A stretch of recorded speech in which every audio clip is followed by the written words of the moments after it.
Là, on va voir les différentes stratégies d'investissement. Donc, tout d'abord, il y a l'allocation simple, l'allocation courte durée, on l'appelle LCD, immeuble de rapport, communément appelé IDR, l'achat-revente, les caves et parkings, la sous-location et la colocation. Ça, toutes ces étapes, on va les voir une par une et je vais vous expliquer un petit peu comment, en quoi elles consistent en fait ces étapes, enfin ces différentes stratégies. Pardon. Donc tout d'abord, la location simple. Donc qu'est-ce qu'une location simple? Ça va être acheter un bien pour une location longue durée à un seul locataire. Donc vous achetez un bien, une maison, un appartement et vous allez le louer à un locataire unique. Donc, en immobilier, moins vous travaillez, moins vous avez d'argent. Dites-vous, location simple, ça veut dire que la personne va rester un moment.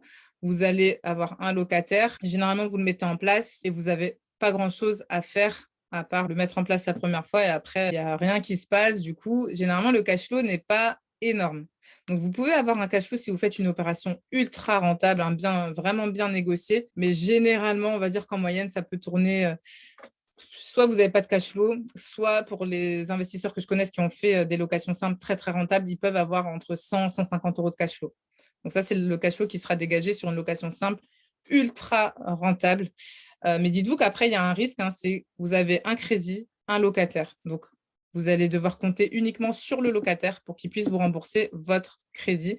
Et si jamais vous avez un souci avec le locataire, là, vous allez devoir régler ce souci. Bien sûr, il faut anticiper avec tout ce que j'ai dit tout à l'heure, les garanties loyales impayées si vous voulez en souscrire une, un garant, un bail très cadré pour que tout se passe au mieux.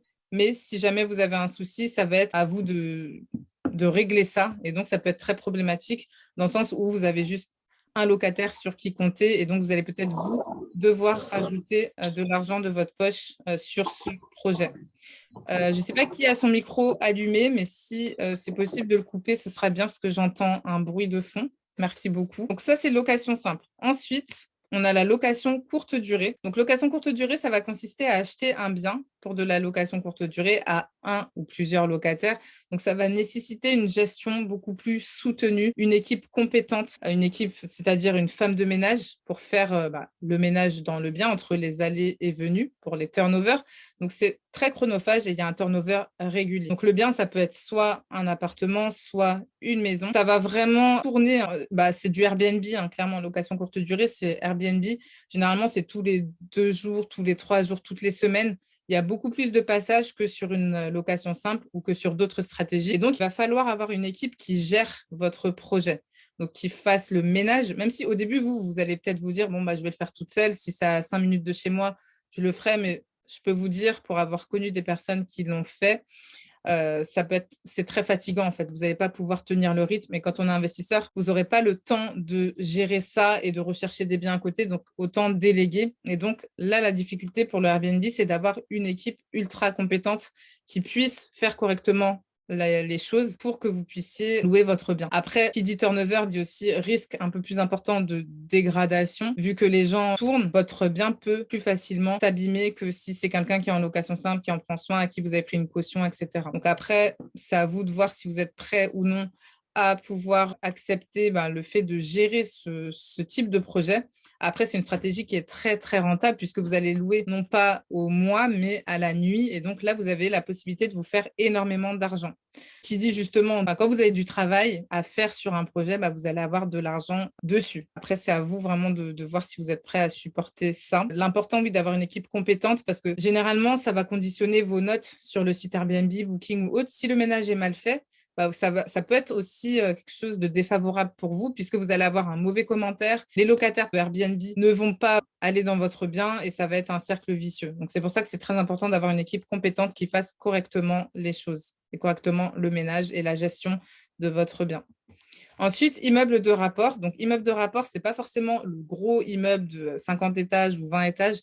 C'est acheter un immeuble contenant plusieurs biens immobiliers pour de la location courte durée ou longue durée.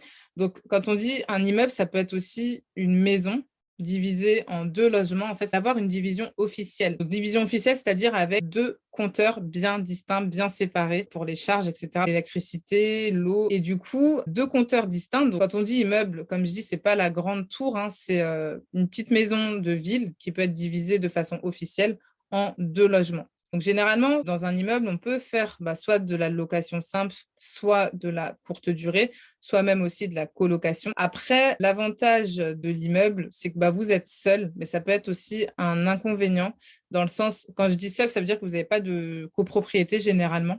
Rares sont les cas où l'immeuble est en copropriété. Généralement, il n'y a pas de copropriété et du coup, ça nécessite d'anticiper les potentielles dépenses. Ça veut dire si vous avez un problème de toiture, vous allez devoir gérer vous-même avec votre trésorerie. Donc, c'est pour ça que c'est important d'avoir de l'épargne, comme je disais tout à l'heure, avoir de l'épargne au cas où pour rebondir à ce genre de situation ou l'anticiper justement dans votre prêt immobilier, parce qu'en gros, vous allez être le seul responsable. C'est-à-dire que si un locataire vous appelle un jour et vous dit, voilà, il y a une fuite sur la toiture, vous ne pouvez pas vous permettre de laisser traîner cette fuite des mois et des mois. Donc, il va falloir réagir tout de suite et donc, il va falloir avoir une trésorerie conséquente pour assumer justement le fait d'être propriétaire d'un immeuble de rapport et de pouvoir gérer et répondre rapidement en cas de problématique. Avantage, inconvénient, il faut voir, mais en tout cas, chose est sûre, c'est qu'il faut se préparer. Et lorsqu'on veut faire cette stratégie, il faut bien avoir en tête justement le fait qu'on soit seul à gérer le projet. Après, c'est une stratégie qui reste aussi très rentable dans le sens où vous allez pouvoir louer plusieurs logements à plusieurs personnes. Donc, ça ramène aussi un maximum de cash flow. Ensuite, il y a les caves et les parkings. Donc, caves et parkings, là, c'est vraiment pour les personnes qui veulent faire des investissements sans trop de risques, puisqu'en fait, dans une cave, vous n'avez rien à part la porte d'entrée, la serrure sur la porte. Pareil pour le parking, ça va être soit des parkings à l'air libre, soit une porte de garage. Et donc, il n'y a pas énormément de risques, pas d'entretien, mais du coup, il y a beaucoup moins de cash flow parce qu'en termes de budget, ça va être beaucoup plus accessible. Sur les caves et parkings, on peut trouver des caves à 6 000, 8 000, 10 000. Parking, ça peut être autour de 10 000 en moyenne, 10 000, 15 000. Ça dépend après du lieu où vous l'achetez, bien sûr, mais ça va être des plus petits budgets. Généralement, vous allez avoir un petit cash flow qui peut varier de 50 à 90 euros. Donc, si jamais après vous voulez remplacer votre salaire par les rentes ou avoir un revenu conséquent, il va falloir avoir plusieurs caves, plusieurs parkings. Mais ça reste quand même une stratégie qui est intéressante pour une personne qui veut juste avoir un petit investissement et ne pas avoir de préoccupation, en fait, parce que, comme je dis, il n'y a vraiment aucun entretien. Après, ce qui est intéressant, c'est quand vous avez une cave ou un parking, lors d'un achat d'appartement ou de maison en location, je sais que en colocation, moi, ce que je préconise, c'est justement de louer, que des fois, il y a le bien, qui est la cave ou le parking qui est vendu avec l'appartement. Donc, moi, je préconise de le louer à part, pas forcément de le louer aux colocataires, mais de le louer à des personnes extérieures. En location simple, ça va pas être possible puisque ça fait partie du bien si c'est une maison, par exemple, avec un garage. Et puis, les gens, ils ont souvent besoin de stocker des choses dans la cave, dans le parking. Après, c'est quand même vous qui décidez. Donc, si vous voulez le louer à part, vous pourrez toujours.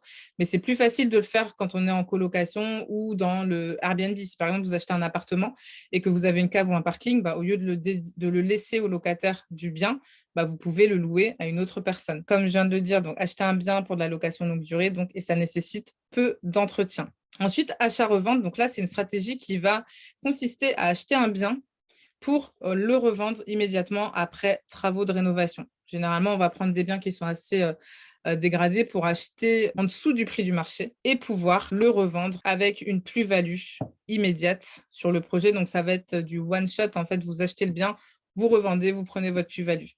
Donc ça aussi, c'est très intéressant lorsque vous voulez vous faire du cash et pouvoir avoir une rentrée d'argent importante sur une opération. La sous-location, donc là aussi, c'est une stratégie qui est intéressante lorsque vous ne souhaitez pas contracter de crédit. Ça va se faire à titre professionnel, généralement via une société commerciale. Après, l'inconvénient, c'est que vous n'allez pas pouvoir vous créer de patrimoine puisque le bien ne vous appartient pas. Vous allez tout simplement démarcher des propriétaires qui ont un investissement. Généralement, c'est des propriétaires qui ne s'occupent pas trop du bien, qui vont accepter justement la sous-location professionnelle. Donc, vous allez regarder, vous recherchez un bien comme si vous cherchiez pour acheter, sauf que ça va être du côté de la location. Vous appelez le propriétaire, comme je dis, de manière professionnelle. Donc, vous allez le faire par le biais d'une société en disant, voilà, moi, je fais de la sous-location, je souhaite sous-louer votre bien. Donc, généralement, ça l'arrange parce que, comme je vous ai dit, c'est des personnes qui n'ont pas forcément le temps de gérer leurs biens ou souvent des personnes qui ont eu un héritage ou autre et qui ne s'en occupent pas. Du coup, vous allez arriver et lui proposer de payer son crédit. Donc, généralement, ça l'arrange. Sauf que derrière, vous allez exploiter avec une stratégie qui va booster la rentabilité. Donc, admettons que le crédit ce soit 600 euros par mois. Donc, vous payez ça au propriétaire. Et de l'autre côté, vous allez mettre en place une stratégie comme du Airbnb ou de la colocation. C'est vraiment les deux stratégies qui peuvent être mises en place en sous-location pour booster la rentabilité et ne pas vous faire que 600 € de revenus, mais bien plus pour justement avoir du cash flow dessus. Donc ça, c'est vraiment une stratégie qui est bien pour une personne qui n'a pas la possibilité d'investir et de contracter un crédit. Pour cette stratégie, il va falloir avoir quand même de l'épargne pour rénover un petit peu le bien, parce que, comme j'ai dit tout à l'heure, c'est des personnes qui n'ont pas vraiment d'intérêt sur leur bien immobilier, qui s'en occupent pas trop. Du coup, il va falloir rénover un petit peu, donc repasser un coup de peinture, peut-être le meubler. Et donc, ça, ce sera avec vos frais personnels, étant donné que vous n'avez pas de prêt sur le projet. Mais en tout cas, c'est un moyen de pouvoir générer de l'argent avec l'immobilier sans être propriétaire. Et ça, c'est bien pour les personnes qui sont bloquées, qui n'ont pas la possibilité de faire un crédit ou qui ne peuvent pas contracter, qui peuvent pas contracter en fait de prêt bancaire. Et enfin, donc la colocation. Donc la stratégie que j'ai choisi de mettre en place. Donc ça va consister à acheter un bien pour de la location longue durée à plusieurs locataires. Donc ça va être beaucoup plus stable et moins de turnover que la location courte durée. Et ça va permettre justement de vous sécuriser dans le sens où vous n'allez pas compter sur un seul locataire pour payer votre prêt, mais sur plusieurs. Donc, il y a vraiment, ça dilue le risque d'impayé déjà. Ensuite, il faut savoir, donc ça va demander une gestion administrative multipliée naturellement par le nombre de locataires. Donc, si vous avez 2 locataires, vous allez devoir mettre en place 2 baux. Ça, c'est logique. Donc, en colocation, c'est minimum à partir de 2 locataires. Dans ma stratégie, on va être sur des colocations un peu plus importantes à partir de 3-4 locataires, voire plus. Donc, forcément, vous allez avoir 3-4 baux, voire plus à mettre en place.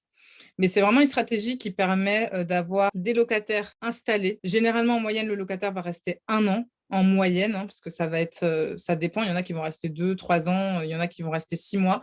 Donc, en moyenne, on va dire 1 an stable.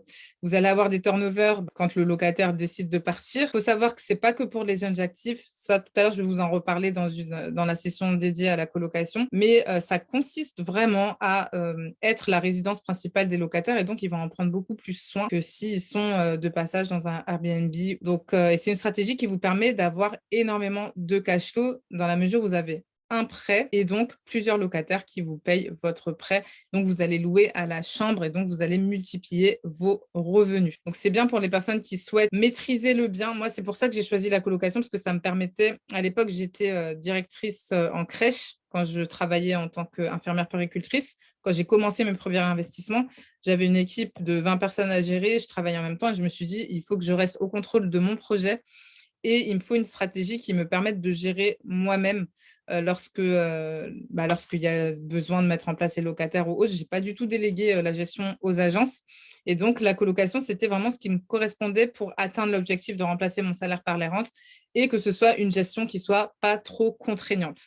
Donc après, c'est pour ça que je vous dis, il faut que vous puissiez être aligné avec ce que vous allez mettre en place comme stratégie pour que tout se passe au mieux. Donc là, vous avez vu toutes les stratégies possibles. Donc après, c'est à vous de choisir celle qui vous correspond le mieux, celle avec laquelle vous vous sentez le plus aligné et surtout celle qui vous permettra d'atteindre l'objectif que vous vous fixez en termes de revenus.